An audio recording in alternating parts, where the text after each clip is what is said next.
Hi friends, പുതിയ ഒരു വീഡിയോയിലേക്ക് എല്ലാവർക്കും സ്വാഗതം. അപ്പോൾ ഇന്ത്യയുടെ എന്ന് വെച്ചാൽ പുതിയൊരു റിക്രൂട്ട്മെൻറ്റ് നോട്ടിഫിക്കേഷൻ വീഡിയോമായിട്ടാണ് വന്നത്. നിലവിലെ റിക്രൂട്ട്മെൻറ്റ് വിളിച്ചിരിക്കുന്ന ഇന്ത്യൻ എയർഫോഴ്സിൽ നിന്നാണ്. ഇന്ത്യൻ എയർഫോഴ്സിലേക്കുള്ള അഗ്നിവീർ വായു റിക്രൂട്ട്മെൻറ്റാണ് വന്നിരിക്കുന്നത്. അപ്പോൾ ഈ ഒരു റിക്രൂട്ട്മെൻറ്റ് കൂടുതൽ ഡീറ്റെയിൽസ് ആയിരിക്കും നമ്മൾ ഇന്നത്തെ ഈ വീഡിയോയിൽ നോക്കാൻ പോകുന്നത്. അപ്പോൾ നിങ്ങളാരും വീഡിയോ അവസാനം വരെ കാണുക. അപ്പോൾ ഇന്ത്യൻ എയർഫോഴ്സിൻ്റെ കീഴിലൊക്കെ ഒരു ജോലി ആഗ്രഹിക്കുന്നവരാണ് നിങ്ങളെങ്കിൽ തീർച്ചയായിട്ടും ഈ ഒരു അവസരം ഉപയോഗപ്പെടുത്തുക. അതുപോലെ തന്നെ നിങ്ങളുടെ ഫ്രണ്ട്സ് ആരെങ്കിലും ഇന്ത്യൻ എയർഫോഴ്സിൻ്റെ കീഴിലൊക്കെ ഒരു ജോലി ആഗ്രഹിക്കുന്നുണ്ടെങ്കിൽ തീർച്ചയായിട്ടും ഈ ഒരു വീഡിയോ അവരിലേക്കും ഷെയർ ചെയ്ത് കൊടുക്കുക. ഇത്തരത്തിലുള്ള കൂടുതൽ വീഡിയോകൾക്കായി ചാനൽ സബ്സ്ക്രൈബ് ചെയ്യാത്തവർ സബ്സ്ക്രൈബ് ചെയ്യുക.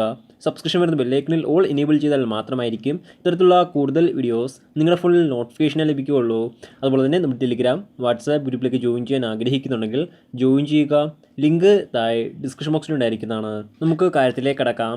ഇന്ത്യൻ എയർഫോഴ്സിലേക്കുള്ള അഗ്നിവീർ വായുസിലേക്കുള്ള റിക്രൂട്ട്മെൻറ്റാണ് വന്നിരിക്കുന്നത്. ഇതിലേക്ക് മെയിൽസിനും അതുപോലെ തന്നെ ഫീമെയിൽസിനും ഒരുപോലെ അപേക്ഷിക്കാൻ സാധിക്കുന്നതാണ്. അപേക്ഷിക്കേണ്ട ഡേറ്റുകൾ നോക്കുകയാണെങ്കിൽ 7 ജനുവരി 2025 മുതൽ 27 ജനുവരി 2025 അപേക്ഷിക്കാൻ സാധിക്കുന്നതാണ്. അപേക്ഷിക്കാൻ ആഗ്രഹിക്കുന്നവർ ലാസ്റ്റ് ഡേറ്റ് ബട്ടൺ അപേക്ഷിക്കാം. ഇനി നമുക്ക് റിക്രൂട്ട്മെൻറ്റ് മറ്റ് ഡീറ്റെയിൽസ് നോക്കാം. ആദ്യം ഈ ഒരു പോസ്റ്റിലേക്ക് ലഭിക്കാവുന്ന സാലറി നോക്കുകയാണെങ്കിൽ അഗ്നിവീർ സ്കീമിനെ ബേസ് ചെയ്തിട്ടാണ് സാലറി വരുന്നത്.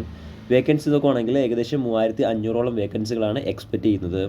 ഇനി അടുത്ത ഈ ഒരു റിക്രൂട്ട്മെൻറ്റിലേക്ക് അപേക്ഷിക്കാനുള്ള ഏജ് ലിമിറ്റ് നോക്കുകയാണെങ്കിൽ 1 ജനുവരി 2005-നും 1 ജൂലൈ 2008-നും ഈ ഒരു ഡേറ്റ് ഓഫ് ബർത്തിൽ കീഴിലും ജനിച്ചവർക്കാണ് അപേക്ഷിക്കാൻ സാധിക്കുക. ഇനി അടുത്ത് അപേക്ഷിക്കാനുള്ള എഡ്യൂക്കേഷൻ ക്വാളിഫിക്കേഷൻ നോക്കുകയാണെങ്കിൽ മെയിനായിട്ടും 2 ക്വാളിഫിക്കേഷൻസാണ് പറഞ്ഞിരിക്കുന്നത്. ഒന്നാമതായിട്ട് പറഞ്ഞിരിക്കുന്നത് സയൻസ് സബ്ജക്റ്റ് ആണ്. അപ്പോൾ സയൻസ് സബ്ജക്റ്റ് പോസ്റ്റിലേക്ക് അപ്ലൈ ചെയ്യണമെങ്കിൽ +2 പാസ്സായിരിക്കേണ്ടതാണ്. +2 അല്ലെങ്കിൽ തത്തിലും ഉണ്ടായിരിക്കേണ്ടതാണ്. കൂടാതെ മാത്സ്, ഫിസിക്സ്, ഇംഗ്ലീഷ് തുടങ്ങിയ 3 സബ്ജക്റ്റും +2ൽ പഠിച്ചിരിക്കേണ്ടതാണ്. Total 50% mark ഉണ്ടായിരിക്കേണ്ടതാണ്. കൂടാതെ ഇംഗ്ലീഷ് എന്ന സബ്ജക്റ്റിന് 50% മാർക്കും ഉണ്ടായിരിക്കേണ്ടതാണ്. എന്നാൽ സയൻസ് സബ്ജക്റ്റിലേക്ക് അപേക്ഷിക്കാൻ സാധിക്കുന്നതാണ്. അല്ലെങ്കിൽ മറ്റൊരു ക്വാളിഫിക്കേഷൻ പറഞ്ഞിട്ടുണ്ട്.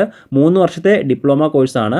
എഞ്ചിനീയറിംഗിലുള്ള 3 വർഷത്തെ ഡിപ്ലോമ കോഴ്സ്, അതായത് മെക്കാനിക്കൽ, ഇലക്ട്രിക്കൽ അല്ലെങ്കിൽ ഇലക്ട്രോണിക്സ് അല്ലെങ്കിൽ ഓട്ടോമൊബൈൽ അല്ലെങ്കിൽ കമ്പ്യൂട്ടർ സയൻസ് അല്ലെങ്കിൽ ഇൻസ്ട്രുമെൻറ്റേഷൻ ടെക്നോളജി അല്ലെങ്കിൽ ഇൻഫർമേഷൻ ടെക്നോളജി തുടങ്ങിയൊരു ഏതെങ്കിലും സബ്ജക്റ്റിൽ 3 വർഷത്തെ ഡിപ്ലോമ ഉണ്ടെങ്കിലും അപേക്ഷിക്കാൻ സാധിക്കുന്നതാണ്. അതുപോലെ തന്നെ നിർബന്ധമായിട്ടും 50% മാർക്ക് ടോട്ടൽ ഉണ്ടായിരിക്കേണ്ടതാണ്. കൂടാതെ ഇംഗ്ലീഷ് എന്ന സബ്ജക്റ്റിന് 50% മാർക്ക് ഉണ്ടായിരിക്കേണ്ടതാണ്.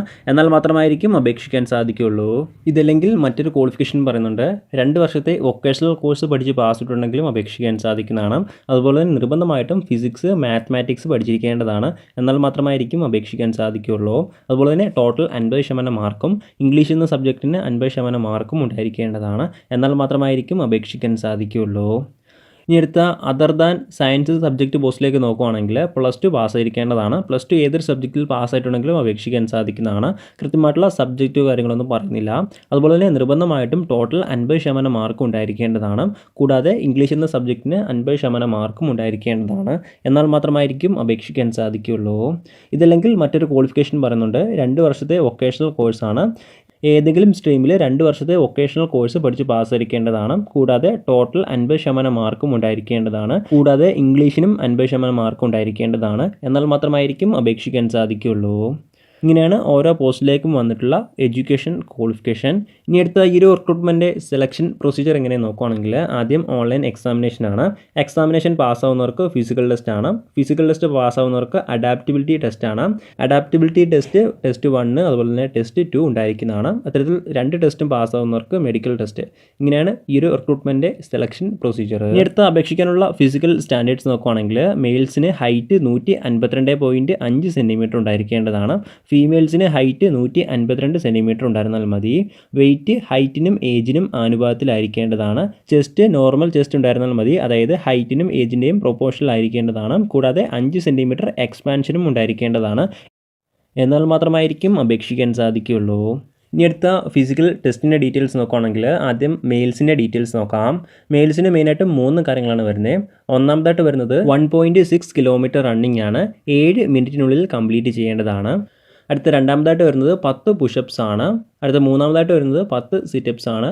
അടുത്ത നാലാമതായിട്ട് വരുന്നത് 20 സ്ക്വാട്ട്സ് ആണ്. ഇങ്ങനെ 4 കാര്യങ്ങളാണ് മെയിൽസിന് ഫിസിക്കൽ ടെസ്റ്റിൽ വരുന്നത്. ഇനി അടുത്ത ഫീമെയിൽസിൻ്റെ ഡീറ്റെയിൽസ് നോക്കുകയാണെങ്കിൽ ഒന്നാമതായിട്ട് വരുന്നത് 1.6 കിലോമീറ്റർ റണ്ണിങ് ആണ്. 8 മിനിറ്റിനുള്ളിൽ കംപ്ലീറ്റ് ചെയ്താൽ മതി. ഇനി അടുത്ത രണ്ടാമതായിട്ട് വരുന്നത് 10 സിറ്റപ്സ് ആണ്. അതിനുശേഷം അടുത്ത മൂന്നാമതായിട്ട് വരുന്നത് 15 സ്ക്വാട്ട്സ് ആണ്. ഇങ്ങനെ 3 കാര്യങ്ങളാണ് ഫീമെയിൽസിന് റിക്രൂട്ട്മെൻറ്റ് ഫിസിക്കൽ ടെസ്റ്റിൽ വരുന്നത്. ഇനി അടുത്ത ഈ ഒരു റിക്രൂട്ട്മെൻറ്റിലേക്ക് അപേക്ഷിക്കേണ്ട രീതി ഇങ്ങനെ നോക്കുകയാണെങ്കിൽ ഓൺലൈൻ വഴിയാണ് അപേക്ഷിക്കേണ്ടത്. ഓൺലൈൻ വഴി www.agnibathvayu.cdse.in ഈ ഒരു സൈറ്റ് വഴിയാണ് അപേക്ഷിക്കേണ്ടത്. അപേക്ഷിക്കാനുള്ള അവസാന തീയതി നോക്കുകയാണെങ്കിൽ 27 ജനുവരി 2025 അപേക്ഷിക്കാൻ സാധിക്കുന്നതാണ്. അപേക്ഷിക്കാൻ ആഗ്രഹിക്കുന്നവർ ലാസ്റ്റ് ഡേറ്റ് ഭാഗത്ത് അപേക്ഷിക്കുക. അതുപോലെ തന്നെ അപേക്ഷിക്കുമ്പോൾ ആപ്ലിക്കേഷൻ ഫീസും ഉണ്ടായിരിക്കുന്നതാണ്. ഏകദേശം 550 രൂപയാണ് ആപ്ലിക്കേഷൻ ഫീസ്. ഫീസ് നിങ്ങൾക്ക് ഓൺലൈൻ വഴി തന്നെ അടയ്ക്കാൻ സാധിക്കുന്നതാണ്. എല്ലാ കാൻഡിഡേറ്റ്സും നിർബന്ധമായിട്ട് ഫീസ് അടച്ചിരിക്കേണ്ടതാണ്. എന്നാൽ മാത്രമായിരിക്കും നിങ്ങളുടെ ആപ്ലിക്കേഷൻ സ്വീകരിക്കുകയുള്ളൂ. പ്രധാനമായിട്ടും ഇത്രയും കാര്യങ്ങളാണ് ഈ ഒരു റിക്രൂട്ട്മെൻറ്റുമായി ബന്ധപ്പെട്ട് നിങ്ങളോട് ഷെയർ ചെയ്യാനുള്ളത്. എന്തെങ്കിലും സംശയങ്ങളോ കാര്യങ്ങളോ ഉണ്ടെങ്കിൽ ഒഫീഷ്യൽ നോട്ടിഫിക്കേഷൻ അല്ലെങ്കിൽ ഈ ഒരു ആർട്ടിക്കിൾ ചെക്ക് ചെയ്യുക. ഈ ഒരു ആർട്ടിക്കിളിലെ ലിങ്ക് ഞാൻ ഡിസ്ക്രിപ്ഷൻ ബോക്സിൽ ആഡ് ചെയ്തിരിക്കുന്നതാണ്. അപ്പോൾ നമുക്ക് മറ്റൊരു വീഡിയോയിൽ കാണാം. അതുവരെ ബൈ.